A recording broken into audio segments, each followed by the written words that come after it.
Today we're going to talk about factoring cubes. A cube is any number that's already been raised to the third power. So for example, 1 cubed would be 1 times 1 times 1, 1. 2 cubed would be 2 times 2 times 2, 8. 3 cubed would be 27. 4 cubed, 64.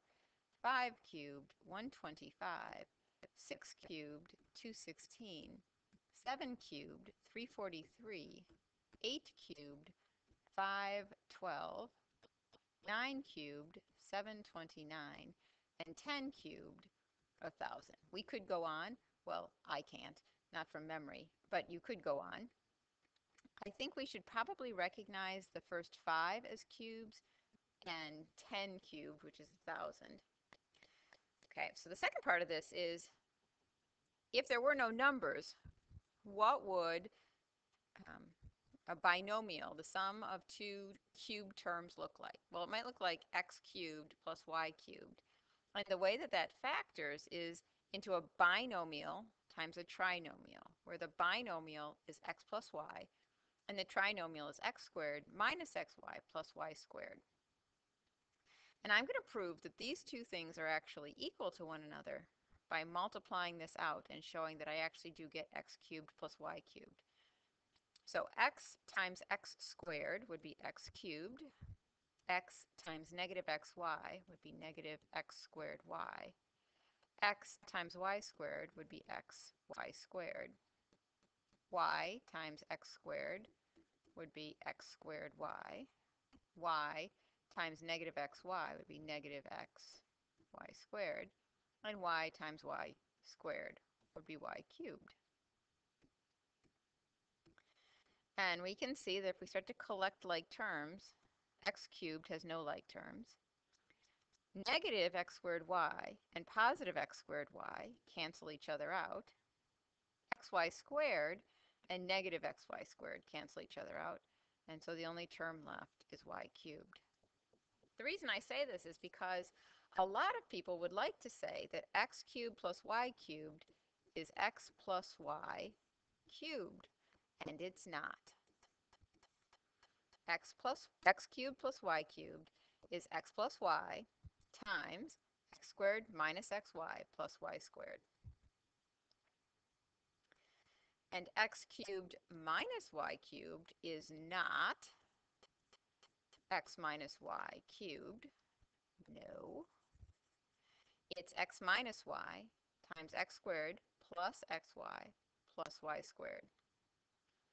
And I'm not going to multiply that out, but if you want to pause the video and multiply it out just to prove it, you can. Okay, so let's look at some problems. X cubed plus 8. Well, x cubed is a cube and 8 is a cube. And so this is going to factor into x plus 8. And then you may say, well, I don't remember what goes in the next. Oh, pardon me. Tut tut. X plus 2. And then what goes in here is the square of this first term, x squared, the product of the two, 2x, and the square of the last term, 4. And then the signs, well, this is always the same. This is the opposite of whatever I put here, and this one is always positive. Okay, let's try that again. 8 is a cube, x cubed is a cube, and 125 is a cube. So this would be 2x plus 5, right? Because 2x times 2x times 2x is 8x cubed, and 5 times 5 times 5 is 125. And then the square of this, so 4x squared.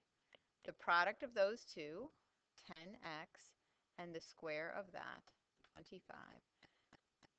Positive, because it's the same. This is the opposite of that, and this is always positive.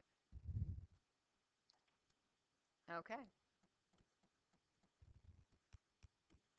M cubed is a cube, and 27 is a cube.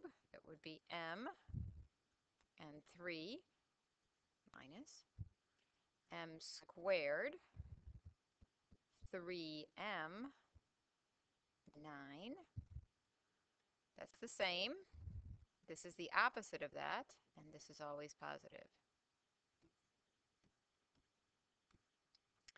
125, m cubed minus 64, so 5m minus 4. The square of this, 25m squared. The product of those two, 20m. The square of that, the same, the opposite, and always positive.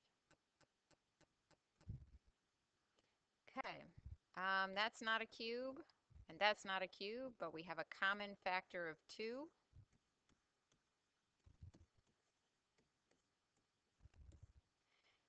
Okay,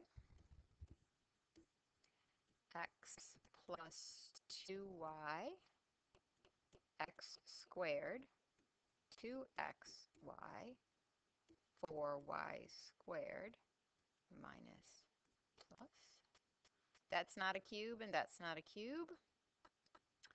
But I think they have 2 in common. 27m cubed minus 125n cubed. 3m, 5n, 9m squared, 15mn, 25n squared. The opposite, always positive. Okay, good luck.